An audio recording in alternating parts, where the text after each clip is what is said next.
ये मेरा पहला वीडियो है इंफॉर्मेशन शेयरिंग के लिए, या जो भी कल की डेट में इंसिडेंट हुआ है हमारा। आई थिंक अभी कई लोगों को पता नहीं है, लेकिन हो सकता है पता चल जाए थोड़ी देर में, या जब भी आप अपना न्यूज़ देखते हैं।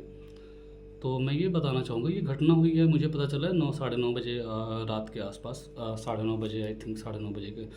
क्योंकि मैं भी I was doing my duty, my job, तो वो सब चीज़ भी देखना पड़ता है। बट उसके साथ ही ये चीज़ पता चली, तो I finish my work around 4 AM in the morning. तो अभी मेरे को थोड़ा सा टाइम मिला है कि क्या हुआ, कैसे हुआ। तो आई थिंक मुझे शेयर करनी चाहिए कि ऐसे अटैक्स हो क्यों रहे हैं इतने ज़्यादा, और इनका मतलब क्या है, मायने क्या है, हिस्ट्री क्या है। तो पहलगाम सबको पता है, एक टूरिस्ट प्लेस है जम्मू एंड कश्मीर में। वहाँ पे एरिया है, काफ़ी जंगल वाला एरिया है, और पेड़ पौधे हैं वहाँ पे, और ऐसी जगह हैं जहाँ पे आप बाइक से या किसी भी व्हीकल से आप ट्रैवल नहीं करते हो। आप ट्रैवल करते हो वहाँ पे पोनी से, जो आप घोड़े पे बैठ के चल रहे हो, या आप पैदल जा रहे हो वो एरिया देखने के लिए। तो वहाँ पे ये अटैक हुआ है, और मैंने भी कुछ न्यूज़ चैनल्स देखे हैं और कुछ इन्फॉर्मेशन ली है, ताकि whatever details I am going to share with you, it should be accurate, right. So I have collected all the information in last 2-3 hours. तो 22 अप्रैल का ये हमला पहलगाम में, ये एक नॉर्मल अटैक नहीं है, क्योंकि यहाँ पे टूरिस्ट को मारा गया है। टूरिस्ट हैं और सिविलियंस। ये ऐसा अटैक जनरली होता नहीं है। इसके पहले ऐसा सिमिलर अटैक 25 साल पहले हुआ था, वो भी जम्मू एंड कश्मीर में 2001 में, वो भी JNK असेंबली पे हुआ था, जहाँ से 20 या 22 लोग मारे गए थे। उसके बाद 2017 में अनंतनाग में ऐसा हुआ था, जहाँ जब उसमें 8 यात्री मारे गए थे। और उसके बाद से जो ये अटैक हुआ है, इसमें 28 फॉरेनर्स, सॉरी, इसमें 28 टोटल डेथ हुए हैं, इंक्लूडिंग 2 फॉरेनर्स। तो 28 सिविलियंस हैं, यानी 26 हमारे देश के लोग हैं और 2 उसमें दूसरे देश के लोग भी शामिल हैं। ये क्यों ऐसा हो रहा है कि ये टूरिस्ट और सिविलियंस पे हमला कर रहे हैं, ऐसा जो होता नहीं था नॉर्मली। वहाँ के मुख्यमंत्री हैं उमर अब्दुल्ला जी, वो कहते हैं ये अब तक का सबसे बड़ा अटैक है, it is a much larger attack yet by the terrorist.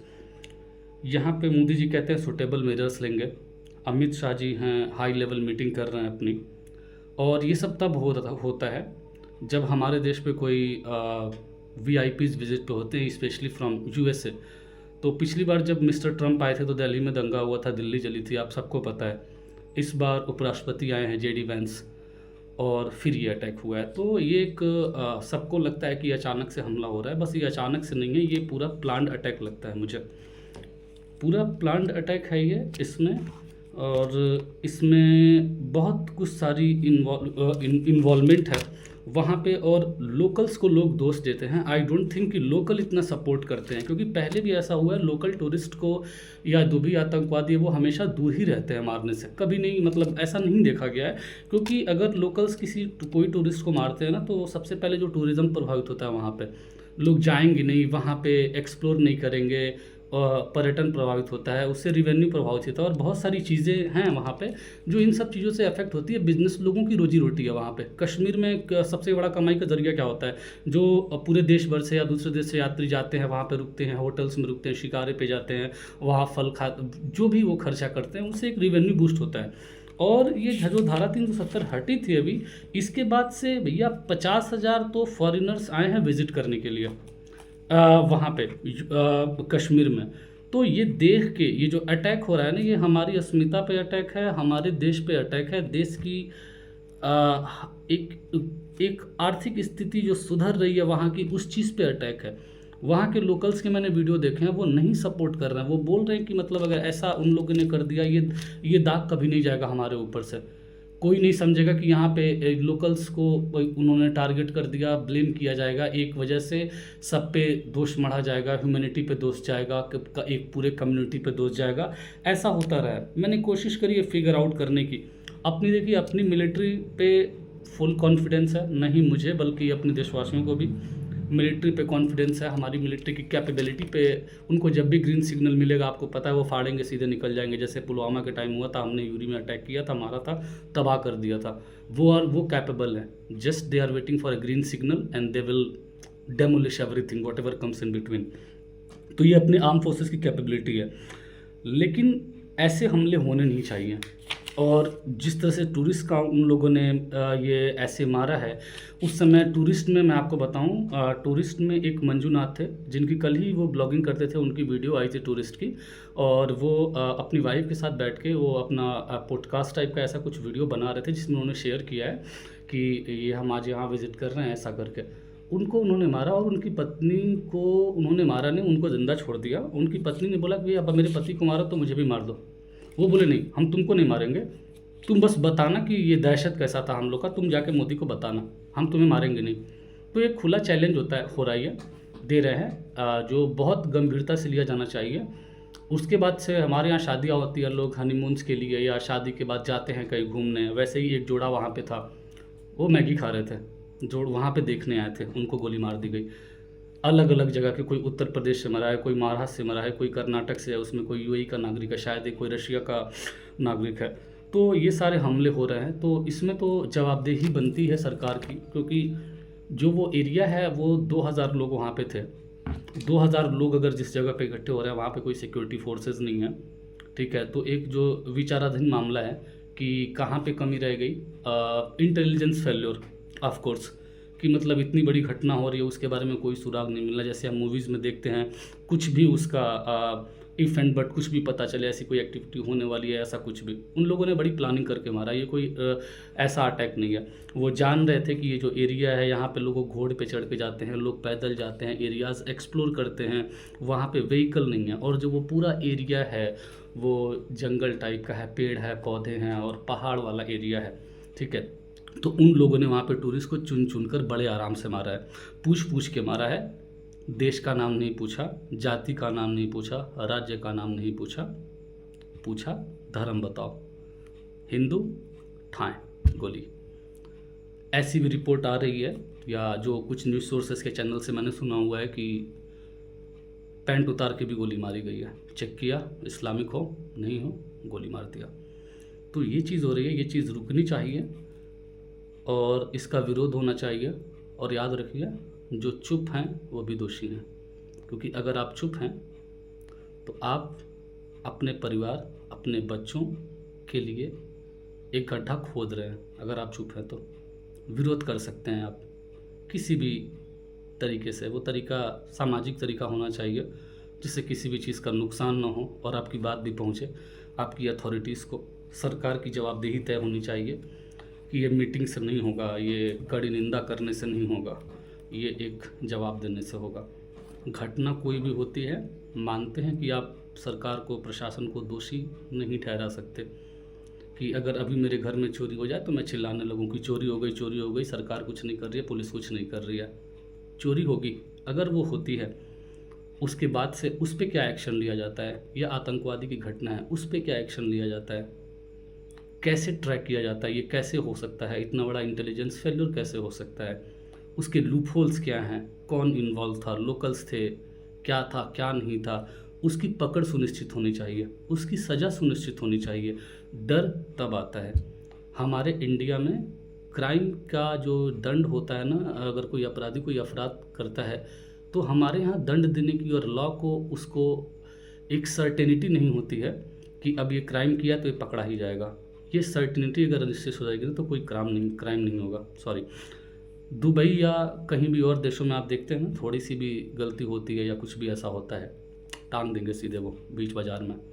वहाँ पे निश्चितता है, सर्टेनिटी है कि अगर ये करोगे तो ये होगा, और वो कानून और वो कोर्ट से होता है, तो डर बनता है लोगों में। वहाँ पे लोग रूल्स नहीं तोड़ते, वहाँ पे कोई सड़क पे आए बाएँ नहीं चला जाता, फॉलो करते हैं। दुबई में जाइए, घर छोड़ के जाइए, is the safest place in the world. क्यों? लोगों को पता है करोगे तो लॉ है, law will take its own place and you will be behind the bars and even executed. अभी ये केस हुआ था रिसेंट का, आप यूट्यूब पे या कहीं भी देख लीजिएगा। एक लेडीज़ थी, उन्होंने आई थिंक किसी हस्बैंड को, मुस्लिम कम्युनिटी से थी, बहुत ट्राई किया सरकार ने, लेकिन उन लोगों ने लटका दिया फांसी पर, क्योंकि उनका है, उनका सजा है, उसको सुनिश्चित करने के प्रावधान है वहाँ पे, जो इंडिया में होना चाहिए। डर तब बनता है। डर हमें उस चीज़ से नहीं कोई हमारे घर चोरी करके चला गया, नहीं चोरी करके चला गया उसको पकड़ो, उसको सज़ा दो, ऐसी सज़ा दो कि एक मिसाल बने, ताकि कोई हिम्मत ना करे, ताकि ऐसे कोई आतंकवादी हिम्मत ना करे। पुलवामा हमला हुआ कितना दिन पहले हुआ भाई, इतने मारे गए, हिम्मत कैसे हो रही है टेररिस्ट की? दोबारा काम कर लो उसी कश्मीर में, वहीं पहलगाम में घुस के मार लो, जो टूरिस्ट आया है उसको मारो, जो मैगी खा रहा है उसको मार दो, जो लेडीज़ को मार दो, उसके हस्बैंड को आप गोली मार दे रहे हो। वो बोल रही है मैं क्या करूँगी जी को, आप बोलो नहीं तुमको जीना है और तुम्हें बताना है कि ये दहशतगर्दी कैसी लगी, मोदी को जाके बताना। ये हिम्मत कहाँ से आ रही है? पुलवामा में अटैक होता है, इतने लोग मारे जाते हैं, आज तक पता नहीं चल पाया कि वो 300 किलो RDX आया कहाँ से था। जो आर्मी की डिटेल्स की जो वो गाड़ी होती है उसकी मूवमेंट हो रही थी, कैसे पता था कि ये यहाँ पे इस वक्त यहाँ पे जाने वाले हैं? एक गाड़ी में 300 किलो RDX आता है, वो बीच में से धड़ाम से मारती है, इतने लोग मर जाते हैं, पता ही नहीं चल पाता। तो अपने इंटरनल सिस्टम में बहुत बड़ा फेल्योर है, हम इंटरनल में ही इतने उलझे हुए हैं कि हमें वही नहीं पता चल पा रहा अपने देश का कौन गद्दार बैठा हुआ है उस पहलगाम में, जो इतनी डिटेल दे रहा है कि जैसे वहाँ पे लोग हैं, वहाँ पे कोई व्हीकल्स नहीं आती हैं, वहाँ पे आराम से आप किलिंग कर सकते हो, और सबसे बड़ी चीज़ आप किलिंग करके भाग सकते हो। कितना टाइम आपके पास है कि आप गोली चला के एक एक को पकड़ के मार रहे हो, धर्म पूछ रहे हो, मार रहे हो, दूसरे को मार रहे हो, और फिर आप भाग भी जा रहे हो। आई थिंक 12 या 1 बजे रात तक तो मुझे तो नहीं लग रहा है कोई पकड़ा गया था। सेना हमारी सर्च कर रही है, वहाँ पे गई है, सब कोई सर्च कर रहा है। देखते हैं अगर मिलता है तो ठीक है, बहुत अच्छी बात है। और हमेशा आप देखिए कि मतलब इस समय जब भी अमेरिका आता है, मैंने अभी ये चीज़ पहले भी कही थी इस वीडियो में और दोबारा बोल रहा हूँ कि जब भी अमेरिका आता है ये दिखाने की कोशिश की जाती है कि हम कितने कमज़ोर हैं और हम तो तुमको ऐसे ही मारेंगे। और ये बहुत गंदा अटैक है सिविलियंस पे। मैं रिसेंटली गया था वहाँ पे, बहुत लोग जाते हैं, आपके घर से लोग जाते हैं कश्मीर में, शिमला में या ऐसी जगहों पे घूमने जाते हैं, तो कहने का मतलब अब सिक्योरिटी है ही नहीं, डर जाएंगे, वहाँ का बिजनेस ठप हो जाएगा। धारा 370 के बाद से इतना ज़्यादा रिवेन्यू बूस्ट हुआ है कश्मीर का, इतने लोग जाते हैं घूमने, वहाँ के लोग खुश हैं, जो रिवेन्यू आ रहा है वहाँ पे, जितने टूरिस्ट आ रहे हैं पहले की अपेक्षा बहुत ज़्यादा एक बूस्ट हुआ है। लेकिन इन सब पे चोट किया जा रहा है एक साथ, तो तोड़ने की कोशिश की जा रही है। ये एक हमला एक इंडिविजुअल हमला नहीं है, ये भारत की अखंडता पे हमला है, ये भारत की एकता पे हमला है और हिंदुओं पे भी हमला है। तो आवाज़ उठानी पड़ेगी, चाहे आप हिंदू हो चाहे मुसलमान हो, इतना तो आपको आवाज़ उठाना पड़ेगा कि वो जो अगर आपने मारा है वो ना इस्लाम बोलता है मारने को, अल्लाह ताला कभी नहीं बोलते मारने को, इसको नहीं बोला गया किसी इनोसेंट को आप मार सकते हो, ना हमारे धर्म में बोला गया है, इसकी मनाही है। और तो ये सब चीज़ें हैं। अब मैं देखिए पॉडकास्ट और वीडियोस नहीं बनाता हूँ कि मैं इतना सटीक हूँ कि आपको एक न्यूज़ रिपोर्टर की तरह एक न्यूज़ पेश कर दूँ, ना मैं न्यूज़ पेश करने की कोशिश कर रहा हूँ। मैं बस एक वही बताने की कोशिश कर रहा हूँ कि 10-15 सोर्सेज से मैंने इन्फॉर्मेशन को लेकर जानने की कोशिश करी कि अभी क्या हुआ है, और वो चीज़ आपसे शेयर कर रहा हूँ। तो थोड़ा सा लगे आपको, सवाल पूछना शुरू करिए, एक आदत डालिए कि ये भी हमारे जीवन का एक हिस्सा होना चाहिए कि देश में कुछ घटना होती है तो हम सवाल पूछें, सोशल मीडिया के थ्रू पूछें, अपने लोकल अथॉरिटी के थ्रू पूछें, किसी को ज्ञापन दे के पूछें। नहीं पड़ी है भाई किसी को भी, सबको यही सोच के सो जाता है अरे छोड़ो हमारे घर का तो कोई नहीं मरा है ना, ठीक है। जिनके घर का मरा है वहाँ पे ना, शायद वो भी एक दिन ऐसे ही सोचते थे हमारे साथ कुछ ऐसा नहीं होगा। जो वहाँ पे एक दिन पहले गए थे वो सोशल मीडिया पर पोस्ट करके बोलते हैं कि थैंक गॉड कि हम वहाँ नहीं थे। भाई आप वहाँ नहीं थे, भाई आपके गॉड ने आपको नहीं बचाया है। अब वो टेररिस्ट का प्लान था, उनको इस दिन मारना था, अगर उनको कल मारना होता तो वो कल ही आपको मार देते, और जो आज वहाँ गए थे वो पोस्ट कर रहे होते कि भगवान ने हमें बचा लिया। तो यही है, अब इस पे देखते हैं एक्शन क्या होता है, सरकार क्या एक्शन लेती है। और ऑलरेडी सपोर्ट तो मिल ही रहा है। JD वैंस ने ट्वीट किया था रात में ही कि ये बहुत कायराना हमला है और ये नहीं होना चाहिए। ट्रंप ने भी ट्वीट किया है US प्रेसिडेंट की बहुत ये ह्यूमैनिटी पे अटैक है। पुतिन ने भी ट्वीट किया है it is a senseless attack, और जो भी है। तो ये सारे देश अपने साथ हैं। इवन व्हेन उनकी विज़िट है हमारे कंट्री में, एक खुद ही धक्का लगता है कि जब एक इतने बड़े देश का उपराष्ट्रपति सुपर पावर हमारे देश में है तो इस टाइम पे मारने की कोशिश की जाती है, दिखाया जाता है कि देखो अभी तुम्हारे घर गेस्ट आया है, हम उसके बगल में ही मार रहे हैं। बंदा राजस्थान में रुका हुआ है, आप पहलगाम में घुस के मार रहे हो टूरिस्ट को। क्या मैसेज आता है इससे? टूरिस्ट को चुन चुन के गोली मार रहे हो, इत्मीनान से गोली मार रहे हो। आप वीडियो देखो वहाँ पे, आप यूट्यूब पे वीडियो देखो, लोग भाग रहे हैं, कैसे मारा जा रहा है। लेडीज़ बोल रही है, तो नाम पूछा गया,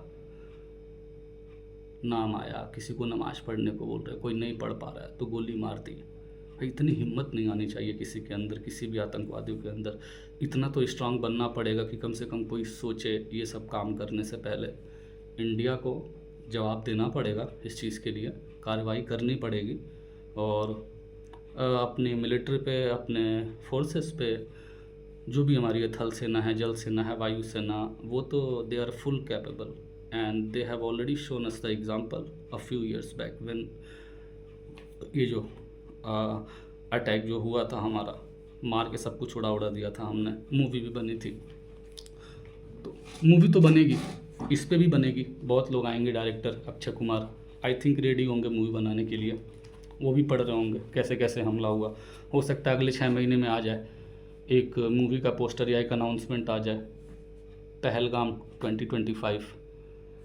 तो बस मूवी ना बने, मूवी बनाई जाए कुछ कार्रवाई करके बढ़िया से, ठीक है, और वो बताया जाए। तो ये है एक आम जनता का मैसेज, जो आम जनता के तौर पे मैंने ये वीडियो बनाया, पहुंचाया आप लोगों को। जय हिंद, जय भारत।